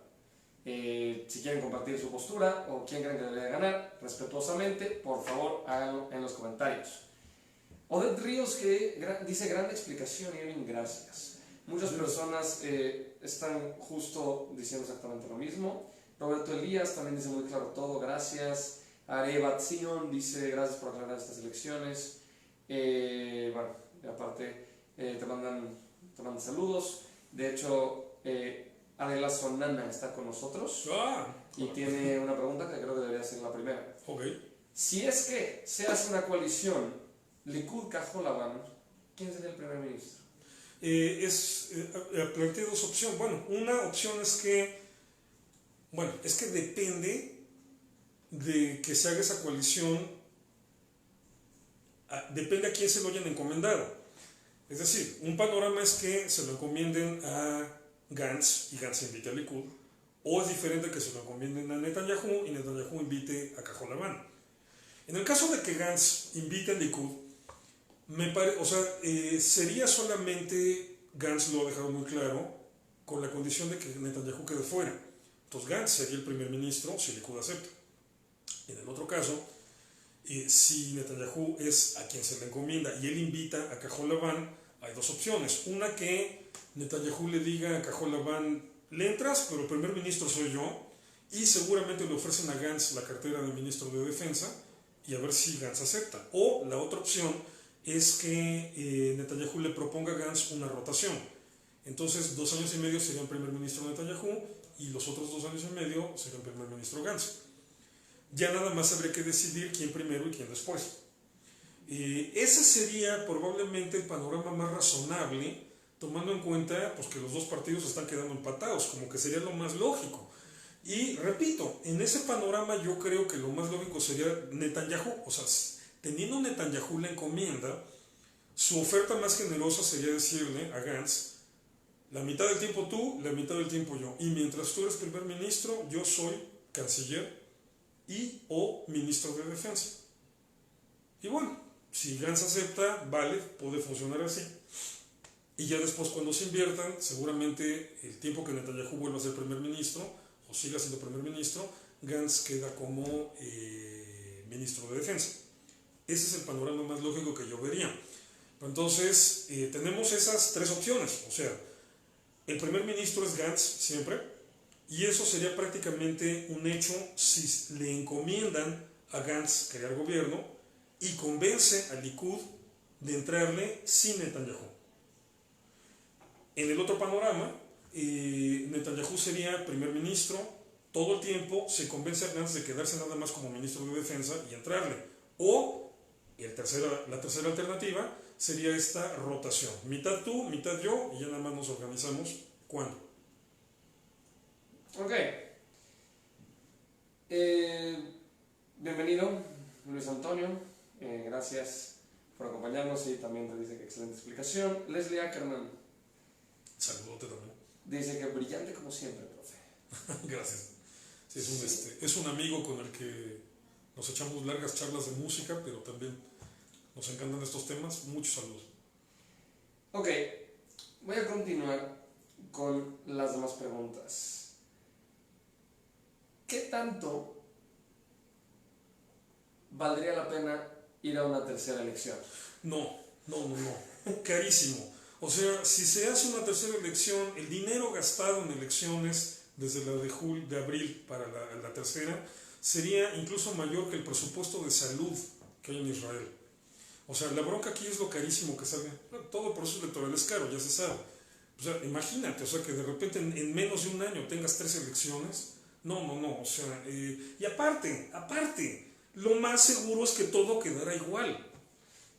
Ya se vio, ya el panorama estaba más o menos definido hacia enero. Bien, vino la elección, quedó igual, nada más porque Lieberman se puso exquisito, no se logró armar gobierno. Viene segunda elección y vuelve a quedar igual. Lieberman es el que tiene la decisión final. Entonces, y bueno, Netanyahu y Gantz básicamente con el mismo nivel de éxito o con el mismo nivel de fracaso, como se le quiera ver. La única diferencia fundamental, la mencioné hace rato, en relación a la elección anterior es que Lieberman incrementó su capital político y la izquierda se terminó de desplomar. Pero salvo eso, o sea que no es algo que tampoco sorprenda, el problema sigue siendo igual. Entonces, lo más seguro es que una tercera elección volviera a sacar un resultado igual. Entonces, no vale la pena. Carísimo, o sea, onerosísimo, y aparte, ¿para qué? Para seguir igual. Mejor, más vale que los políticos ahorita se comporten de manera responsable y se arreglen. Ok. Ojalá. Preguntan, ¿hay reelección? ¿Hay reelección? Sí. Sí, porque en Israel, o sea, bueno, Netanyahu que tiene 10 años, ¿no? Sí.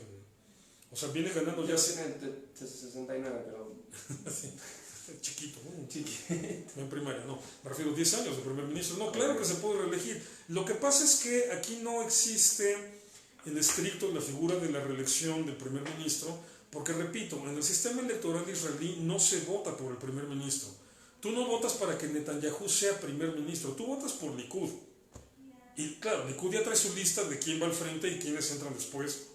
Entonces, de su lista de 120 nombres, pues, se ganó 33, esos 33 entran a la Knesset. Y el que va como cabeza del partido, obviamente, si el partido gana, es el que queda como primer ministro.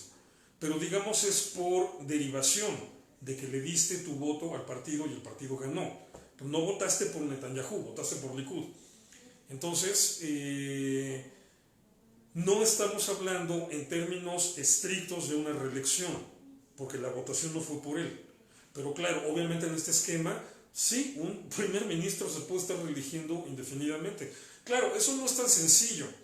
Los dos primeros ministros que más tiempo han durado en el cargo, en diferentes episodios, o sea, nunca lo han hecho de corrido, sino en dos tandas, de hecho, cada quien. Son David Ben-Gurión, que tenía el récord casi con 13 años y un poquito más, y Netanyahu, que en este lapso entre la primera y la segunda elección rompió el récord. Ahorita Netanyahu es el primer ministro que más tiempo ha ejercido el cargo en toda la historia de Israel. Superó a David Ben-Gurión con ese récord.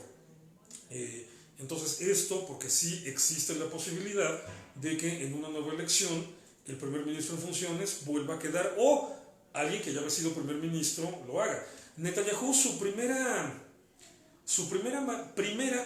magistratura fue de 96 a 99. Y ahorita, digamos, en ese sentido práctico se reeligió, pero se ha reelegido varias veces y por eso lleva 10 años más como primer ministro. Ok. ¿Por qué muchos están en contra de Netanyahu? Es un político que no le gusta a las buenas conciencias progres de hoy, pues porque es abiertamente capitalista, abiertamente enemigo de la causa palestina. O sea, es la representación de ese sionismo, ¿cómo decirle? Bueno, el término correcto es el sionismo revisionista, que es el sionismo heredado de Zvi Jabotinsky. Entonces, hay una bronca ahí severa ideológica. O sea, aquí el punto es que Netanyahu es la representación, la encarnación prácticamente perfecta de lo que es un político israelí de derecha, que de derecha moderada. Digo, hay derechistas más radicales como Lieberman, sin ir más lejos. Pero, o sea, Netanyahu es un político que de repente es muy poco político, muy duro, muy directo en lo que dice y en lo que hace. Obviamente se ha creado alrededor toda una mitología, pero que parte de un discurso ideologizado, muy de izquierda. Por ejemplo, la ideología de que Netanyahu es un halcón de la derecha que ha entorpecido o destruido el proceso de paz con los palestinos. Este es un cuentote. O sea, ¿todo bien? Okay. Sí. Porque no existe un proceso de paz. Los palestinos, después de la firma de los acuerdos de Oslo, aparte de que han organizado episodios de violencia brutal como la segunda intifada, y simple y sencillamente no han vuelto a firmar un solo compromiso, ni se han sentado a una mesa de negociación. Ahora, el peor episodio de violencia palestina, la segunda intifada, le explotó a un laborista, a Ehud Barak, no a Netanyahu, o no a un derechista. Entonces, Con gobierno de izquierda o de derecha, los palestinos siempre se han comportado igual. Entonces, perdón, no es culpa ni de la izquierda ni de la derecha israelí. Pero se ha creado este mito de no, es que por culpa de Netanyahu los palestinos no quieren negociar. No, yo digo que los palestinos no quieren negociar porque no quieren reconocer el derecho de Israel a existir. Punto. Es por eso. Pero bueno, otro día nos peleamos con eso. Y los abrumo con la evidencia.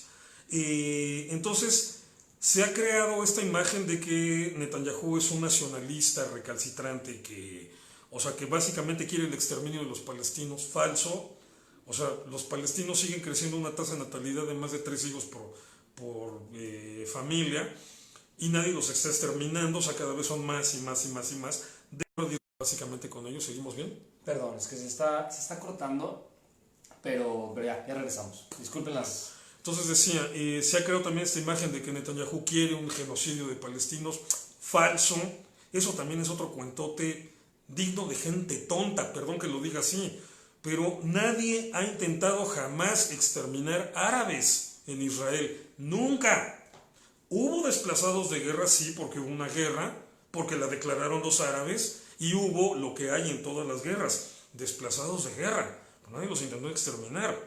Y no me podrían mencionar un solo episodio que pueda ser entendido como intento de exterminio ordenado por Netanyahu, ni uno solo. Ha habido conflictos, ha habido guerras. Claro, siempre hay más muertos palestinos, porque les encanta pelearse con uno de los ejércitos más poderosos del mundo, ¿por qué esperaban?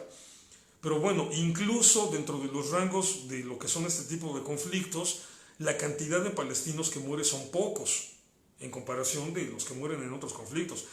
Pero es que si muere uno ya es... sí, bueno, esas son otro tipo de consideraciones. Y estoy de acuerdo, no debería haber guerras, no debería morir nadie, ni palestino ni israelí. Pero bueno, ellos insisten en provocar este tipo de conflictos, ellos son los que salen poniendo los muertos, pero nadie los está exterminando. Entonces, bueno, existe por ese lado toda esta mitología, y por el otro está toda esta cuestión de la pretendida corrupción de Netanyahu, la imagen que se ha creado de que Netanyahu es un gobernante corrupto y que tiene sumido a Israel en una situación bien corrupta. Bueno, o sea, no sé si sea políticamente correcto que algún día hablemos de ese tema, pero lo único que les puedo decir es que la investigación que le están haciendo a Netanyahu es la tercera vez que lo llevan a una investigación. En las dos anteriores, el fiscal decidió que no había nada que perseguir. La izquierda ha insistido en buscarle por dónde reactivarla, y hay un alto índice de probabilidades de que la fiscalía al final de cuentas vuelva a decir que no hay nada que perseguir. O sea, también no me voy a adelantar al resultado de la fiscalía, pero hay muchos indicios de que todo ha sido al final de cuentas nada más una treta para obligar a Netanyahu a renunciar y tumbarlo cuando no lo han podido tumbar en las elecciones. Netanyahu es el único político del mundo al que su oposición le ha intentado abrir 3 veces el mismo caso judicial. Entonces, lo han rellenado con otras acusaciones para hacerlo más complejo e interesante. Pero bueno, en 2 intentos no lograron hacer nada, que la fiscalía misma dijo no hay nada que perseguir. Entonces, bueno, insisto, no me voy a adelantar a los resultados del trabajo de las autoridades judiciales, que lo resuelvan ellos, pero veo muchos indicios de que nada más el plan era crear una crisis para que se acusara a Netanyahu, aunque luego lo declararan inocente, porque eso es lo que habría pasado en las 2 ocasiones anteriores, pero que bajo acusación entonces Netanyahu aceptara renunciar y de esa manera ya por fin sacarlo de la jugada. Como no le pudimos ganar en las urnas, de alguna manera lo tenemos que quitar. Bueno, eso a mí me parece profundamente antidemocrático y vergonzante, pero bueno, ni modo. Netanyahu tiene el problema de ser un político exitoso y eso no le gusta a sus oponentes. Menos cuando estamos hablando de que la oposición es la izquierda, este complejo mundo en donde lamentablemente la gran mayoría de los izquierdistas de hoy son gente profundamente ideologizada y con poco contacto con la realidad. Entonces, bueno, por ejemplo, el otro caso, les decía, Netanyahu le ha reclamado, es que con este tipo de políticas agresivas, estás aislando a Israel. Tzipi Livni e Isaac Herzog, en el marco de las elecciones del 2015, decían eso, es que Netanyahu está aislando a Israel de todo el mundo, Israel se está quedando solo. Mentira. Ahorita, desde que Netanyahu se hace cargo del Ministerio de Exteriores, de la Cancillería, resulta que es cuando Israel ha normalizado relaciones con más países en toda la historia. Ahorita es cuando Israel está en relaciones buenísimas y haciendo tratos comerciales y intercambio de tecnología, más bien surtiendo tecnología a países africanos, incluso a países africanos musulmanes, cuando más fuertes y mejor encaminados van los acercamientos con Arabia Saudita, que significaría la reconciliación con todo el mundo sunita. O sea, es el canciller más exitoso que ha tenido Israel en toda su historia. Y bueno, por eso mucha gente sigue votando por él.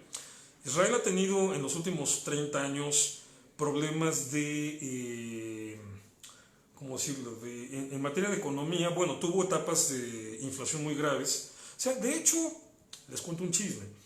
Cuando Ariel Sharon ganó la elección en 2001, venía de un proceso interno muy difícil en el Likud, en donde se tuvo que decidir quién iba a ser el líder del Likud en esa elección, si Netanyahu o Sharon. Ganó Sharon. Le ganó por un pelito. Entonces, Sharon puso a Netanyahu como ministro de Economía en un momento en que Israel tenía serios problemas de inflación, serios problemas económicos, y Sharon lo puso ahí. Muchos dicen que uno de los objetivos de Sharon era quemarlo, o sea, en un ministerio que era fuego puro, una bomba, o sea que si las cosas no lograban mejorar, entonces ya que de plano Netanyahu quedara quemado como ministro de Economía ineficiente y el liderazgo de Sharon en Likud quedara consolidado ya sin la sombra de Netanyahu. Pero bueno, Netanyahu es egresado del Massachusetts Institute of Technology, del MIT, del famoso MIT, en economía. O sea, el señor tiene un doctorado en una de las mejores universidades del mundo en esa materia. Entonces, el paso de Netanyahu por el Ministerio de Economía fue muy positivo. Las cosas empezaron a resolver. Y por eso, eventualmente, cuando Sharon tuvo el problema del derrame cerebral, Netanyahu se quedó como líder indiscutible del Likud. Ok, hay un montón de cosas que todavía falta por resolver en Israel. O sea, por ejemplo, la desigualdad social es muy fuerte en Israel. Pero bueno, esa en términos generales no se resuelve por decreto, porque la solución no es quitarle a unos para darle a otros, sino construir las oportunidades para que la gente más vulnerable empiece a prosperar. Y todas las cifras, todos los indicadores económicos, punto por punto, demuestran que en estos 10 años ese proceso ha ido mejorando. Falta mucho por hacer, pero va mejorando. Entonces, las cuentas que Netanyahu está entregando en materia de economía también son buenas. Entonces, bueno, es la imagen de un político exitoso y eso no se lo perdona a mucha gente. A mí me parece de una personalidad muy difícil, sin duda. No es una perita en dulce. De repente no he estado muy de acuerdo, o a veces nada de acuerdo, en ciertas políticas que se han implementado, sobre todo en relación a los temas de religión. Por ejemplo, quiénes pueden rezar en el cótel y cosas como esas. O sea, creo que ahí Netanyahu se ha metido en problemas innecesarios. Pero bueno, en términos generales ha sido el líder israelí más importante después de David Ben Gurión. Eso está fuera de toda duda. O sea, su liderazgo, su impacto, su trascendencia están por encima, les guste o no, está por encima de la de Shimon Peres, de la de Yitzhak Rabin, de la de Yitzhak Shamir en el lado del Likud o Menachem Begin.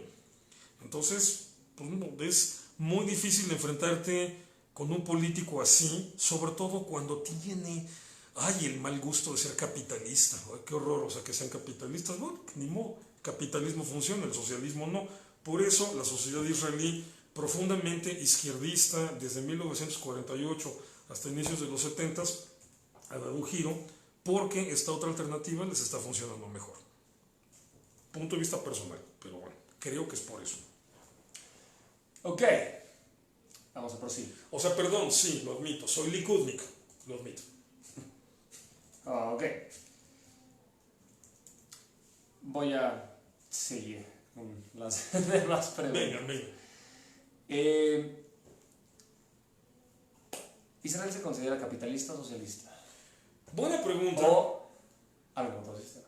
Ok, algún otro sistema. Bueno, mira, lo que pasa es que ya esa diferenciación ahorita, a estas alturas del partido, se empieza a volver más difícil de marcar. O sea, por ejemplo, cuando me dicen, a ver, Suecia es un ejemplo de socialismo que funciona. Pues no, no es cierto. Suecia no es socialista. Dinamarca es un ejemplo de socialismo que funciona. Bernie Sanders dijo eso en alguna de sus campañas y en una visita del primer ministro danés a Estados Unidos le corrigió la plana a Bernie Sanders y le dijo, lo siento, Dinamarca no es socialista.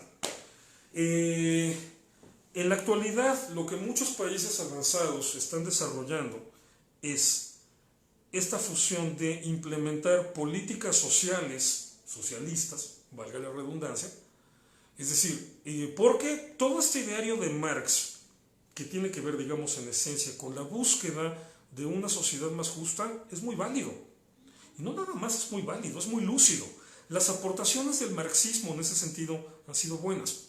Claro, han tenido que evolucionar, Marx lo hizo hace 150 años. Pero entonces muchas de estas ideas, objetivos, ideales de cómo construir sociedades más justas se han incorporado a países cuya base es una economía de libre mercado. Es decir, son capitalistas como Holanda, como Dinamarca, como Suecia, como Noruega, como Finlandia, como Islandia, como Nueva Zelanda, como Luxemburgo, como Liechtenstein, aunque son chiquitos. Son países que tienen economías capitalistas, libre mercado, libertad económica lo más posible, pero que no son neoliberales. El neoliberalismo consiste en la nula intervención del Estado en los procesos económicos, sobre todo en el mercado. No, aquí son países que creen, o sea, esquemas políticos que creen en que el Estado debe ser compacto, pero fuerte. Entonces, el Estado sí debe intervenir en los procesos económicos para regularlos, sobre todo para evitar la creación de monopolios. Entonces, en muchos países está esa fusión, Israel es uno de ellos, en donde se integran los ideales sociales de la izquierda, y por ejemplo lo pueden ver en cosas como que en Israel tenemos una de las sociedades más abiertas a la cuestión lésbico-gay. Mucha gente no le gusta por un ideal religioso, bien, respetable, pero yo prefiero que sea un país en donde no van a perseguir a la gente por ser gay. O sea, gracias a Dios que Israel no es un país donde va a salir una bestia como el ministro iraní, que no me acuerdo el nombre ni me interesa, pero que hace una semana acaba de declarar que en Irán ejecutan a los homosexuales por una cuestión moral. O sea, qué aberración, yo no puedo aceptar eso.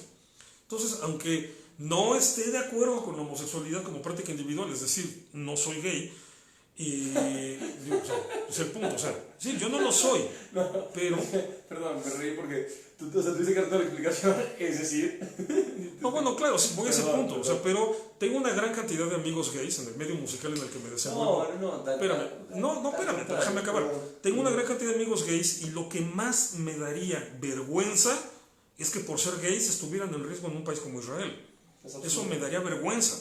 Entonces, bueno, en ese sentido se ve que Israel es otro de tantos países que implementa. Falta mucho, ahí todavía tenemos un tema con el matrimonio, pero bueno, por lo menos con las garantías civiles de la comunidad lésbico, gay, transexual, transgénero, todas las letras que le van inventando cada vez y que ahí sí ya no las entiendo, pero bueno, no entiendo para qué lo hacen. O sea, cuando me explican de qué se trata cada letra sí la entiendo, pero la comunidad lésbico, gay, transgénero, o lésbico, gay, trans, punto.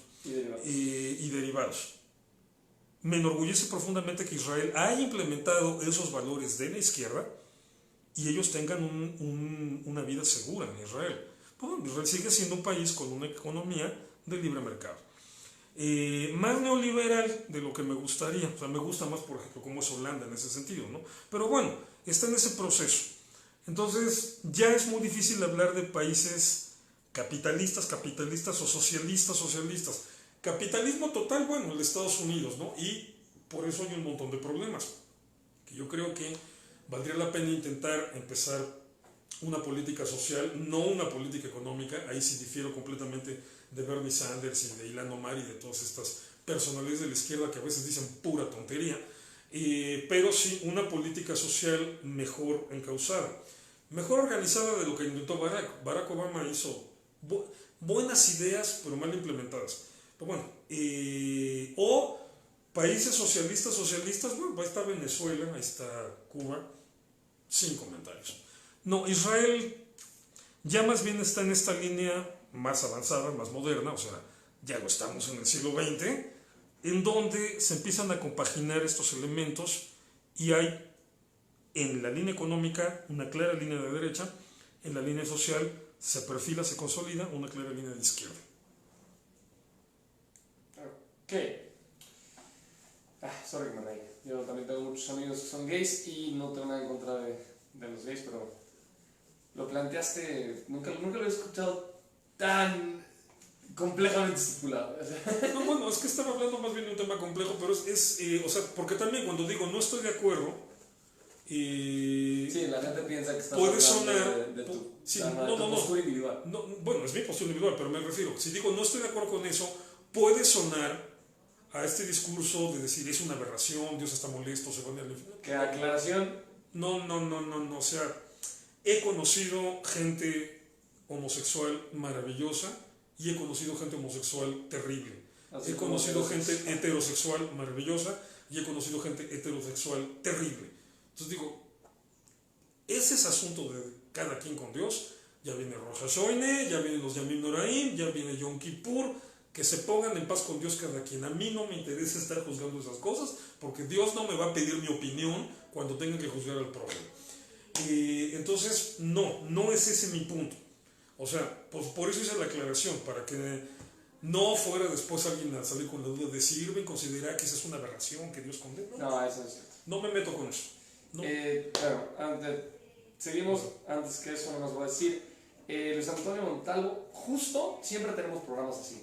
Es un programa excelente porque el tema es excelso y la verdad es que Irving es muy bueno explicando. Bueno, gracias. Voy a seguir con la última pregunta. Ya llevamos bastante, 2 horas acá.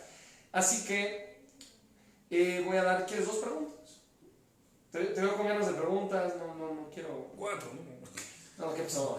Empecemos con 2 y luego negociamos. No, 2. Ya, la negociación fue de 1 a 2. ¿Qué quieres subir? Ok. ¿Qué tanto afecta todo esto a la audiencia del 2 de octubre que tiene Bibi Netanyahu?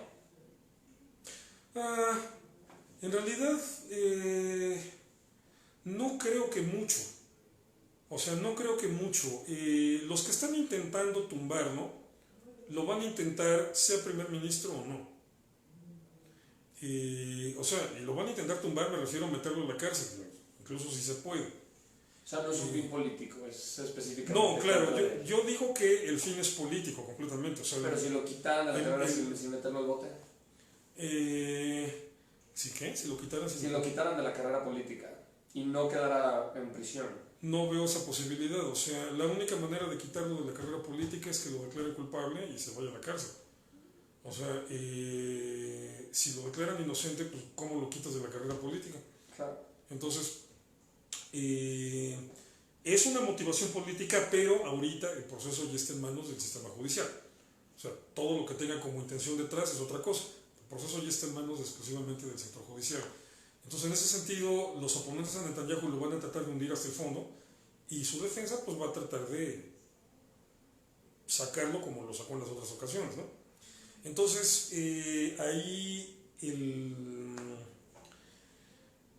¿qué tanto lo va a afectar? O sea, bueno, si afecta en algo el resultado de la elección, no lo creo. O sea, si Netanyahu quedara fuera de la carrera política, porque Gantz queda como primer ministro, bueno, Netanyahu quedaría como líder de la oposición en ese caso. Si no se diera esta coalición y Gantz quedara como primer ministro. Obviamente, pues le afectaría exactamente igual, nada más que no en su papel de primer ministro, sino en su papel de jefe de la oposición. Entonces, como ahorita el asunto ya está en las instancias judiciales y sí, en Israel hay una absoluta separación del poder legislativo y el poder judicial, digamos que ya corre con su inercia propia el proceso judicial.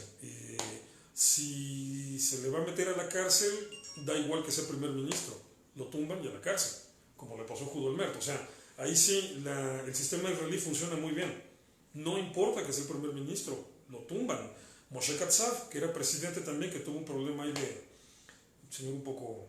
Acoso. Sí, un poco se emocionaba, ¿no? El señor ahí con el personal femenino. Entonces, bueno, Moshe Katsav igual, lo tronaron de la presidencia y lo mandaron a proceso. Ya no me acuerdo si estuvo en la cárcel o no, pero lo tronaron de la presidencia. Creo que sí estuvo un rato en la cárcel, y Ehud Olmert también. Sí, Olmert sí estuvo. Entonces, sí, es así. Entonces te digo, ahí sí el proceso judicial es autónomo, se maneja por separado y no creo que afecte en absolutamente nada si Netanyahu gana o pierde la primera magistratura.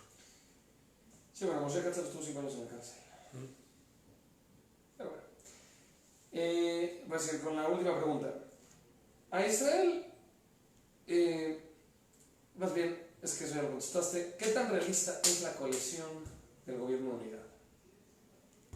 En teoría no mucho, o sea, sí hay posturas políticas muy encontradas y sobre todo fricciones políticas, o sea, fricciones personales muy fuertes, pero ni modo. O sea, ¿quién te dijo que la política era fácil? O sea, hay un momento, vuelvo a insistir, ¿no? Aquí de repente se trata de la altura de miras.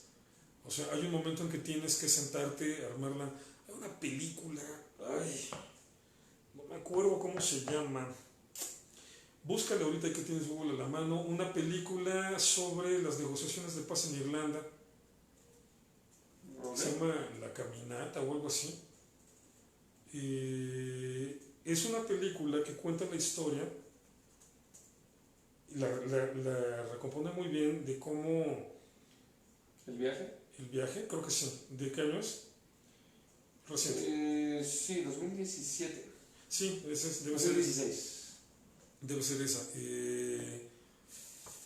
Que, o sea, se enfoca en el líder del parlamentario irlandés protestante, un pastor presbiteriano recalcitrante, y el momento en que el ERI, o sea, el Ejército Republicano Irlandés, el grupo terrorista irlandés, que de repente decide dejar el terrorismo y saltar a la política, su líder, obviamente católico, y cómo de repente se quedan atorados en una carretera, y el episodio es verídico, se quedan atorados en una carretera con la urgencia de llegar a no sé qué pueblo, porque el presbiteriano se tenía que llegar a su fiesta de 50 años de casado o algo así, pero ese momento en que se quedan varados en la nada, ahí en la carretera, en el bosque, y que es donde tienen la plática para dirimir diferencias, para decirse, para insultarse, para todo lo que quieras, pero en la coyuntura en la que de ellos dependía formar un gobierno de unidad en Irlanda, que empezara a ponerle fin a toda la violencia que había habido entre católicos y protestantes. Y de esa plática, de ese episodio que estuvieron ahí 2 horas solitos sin que nadie los interrumpiera en lo que arreglaban un coche, de esa plática sale un gobierno de unidad con el presbiteriano como primer ministro y el católico como viceprimer ministro, y los dos, o sea, busquen la película, busquen la sinopsis, si la pueden ver, véanla, y luego busquen la historia real de estos dos tipos. O sea, estos dos integraron uno de los gobiernos de reconciliación nacional más eficientes e impresionantes en la historia. Entonces, pues sí, a veces bueno, ahorita en las discusiones, por ejemplo, me estoy peleando con gente en Facebook. Tiene razón, Adela, se llama Un viaje por la paz. Un viaje, bueno, es que sí le pusieron en español, creo. No sé cómo se llama en inglés, sí, exactamente. The Journey. Bueno, aparte es un peliculón. O sea, 1 hora y media. Sí, es peliculón. O sea, las actuaciones son sensacionales. Cuando ven la foto de los personajes reales y las de los actores, el casting está soberbio. Se les quedó perfecto.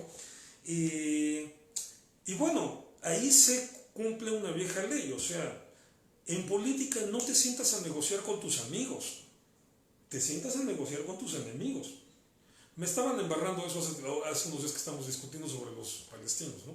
Pues tuve que contestar, bueno, sí, el problema es que Arafat no quería sentarse a negociar. Así, tú estoy de acuerdo, te tienes que sentar a negociar con el enemigo si quiere negociar, si no quiere, ¿qué haces?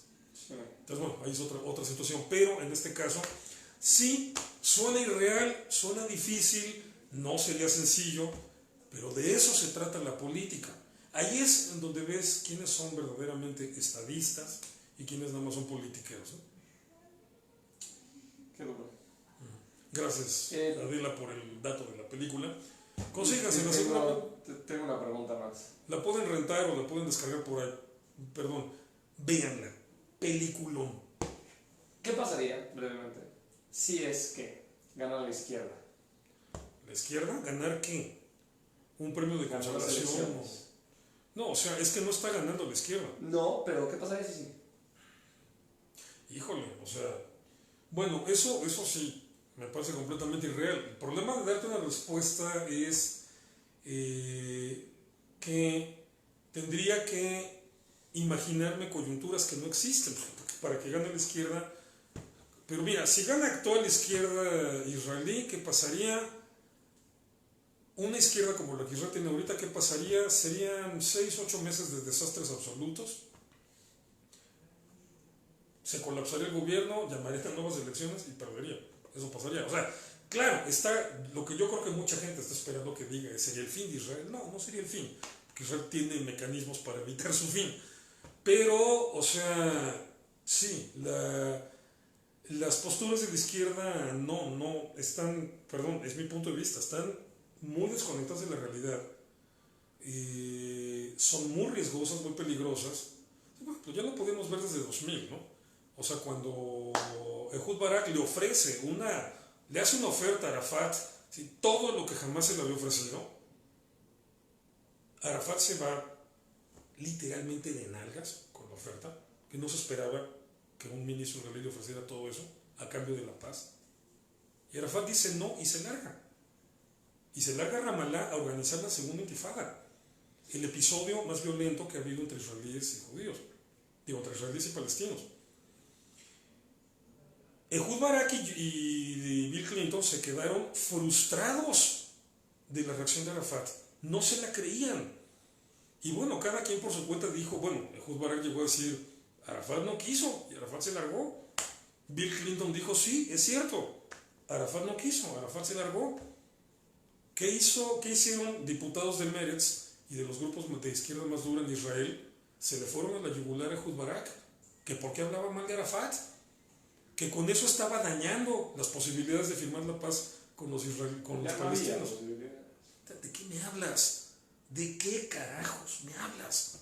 Con ese tipo de desconexión de la realidad, perdón, en unos aspectos sí, igual, perdón, los grupos más radicales, ok, porque aquí hay que hablar de izquierdas a izquierdas, no es lo mismo. O sea, por ejemplo, Abodá es de izquierda, el laborismo es de izquierda, y ha sido una izquierda moderada. No siempre responsable, pero a la hora de las cuestiones difíciles, pragmática, y Tzipi Livni y Ehud Olmert, que vienen de ahí, tuvieron que hacer exactamente lo mismo que ha hecho Netanyahu con los palestinos en Gaza, con los terroristas en Gaza. No les queda de otra. Pero bueno, estás hablando de una izquierda todavía dentro de un rango responsable. La izquierda extrema, o sea, ya, ahí sí, o sea, sí, sería un riesgo para Israel, pero bueno, entonces yo creo que lo que pasaría sería meses, no creo que llegara al año, meses de caos absoluto, colapso de gobierno, nuevas elecciones y paso a casa. Bueno, búsquense en los videos de YouTube de Enlace Judío, búsquense la conferencia de Pedro Goldfarb, un diputado israelí de izquierda, pro-palestino. Lo vamos a poner en la descripción.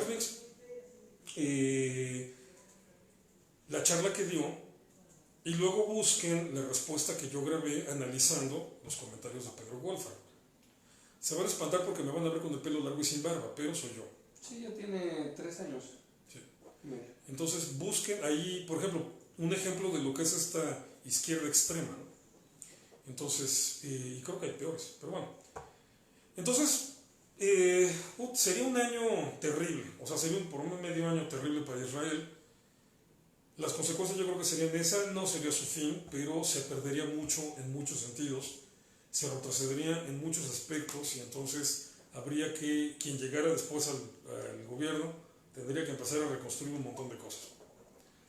No soy izquierdista, siempre he sido abiertamente crítico con eso, me encanta el debate, me encanta el diálogo. La vez pasada, por andar expresando este tipo de puntos de vista, me escribieron de Israel, de una ONG, que querían un debate público. Dije, excelente, Enlace lo puede publicar. hicimos las cartas, bueno, tuvimos el intercambio así preparatorio, empezó el debate, mandé la primera respuesta, le refuté todos sus comentarios, puse todas mis objeciones puntuales al chavo, al jefe de esta ONG que me estaba contestando y ya no recibí más respuestas. Ni modo. Ok. Entonces, no habría manera de que los partidos árabes puedan llegar al gobierno. No, es muy difícil, o sea, es una coyuntura muy difícil. Si Gantz se arriesgara a hacer eso, perdería mucho apoyo en sectores israelíes que no son pro Netanyahu, pero que tampoco están en el otro extremo. O sea, gente a la que le choca Netanyahu como persona, no el centro derecha como idea. Entonces, eso garantizaría para Gantz seguramente un colapso en el siguiente periodo electoral, que probablemente sería anticipado. O sea, ahí sí, o sea, decir, oye, esta Zoabi, ¿cómo se llama la diputada esta? ¿Zoabi? Es que me confundo porque hay dos, la prima, que es súper sionista, y la diputada, que es anti-israelí a morir. O sea, pero es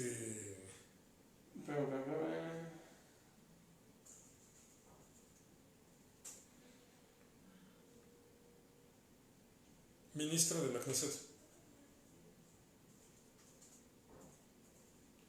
Bueno, ella, imagínate, alguien que desde el púlpito de la Knesset llama a la destrucción de Israel y que de repente te digan, oye, yo eres parte del gobierno, o sea, sorry. No, o sea, arde Troya si incluyen a gente de la lista árabe en parte del gobierno. O sea, imagínate dándole un ministerio, ¿no? O sea, el Ministerio de Educación o el Ministerio de Salud o yo qué sé.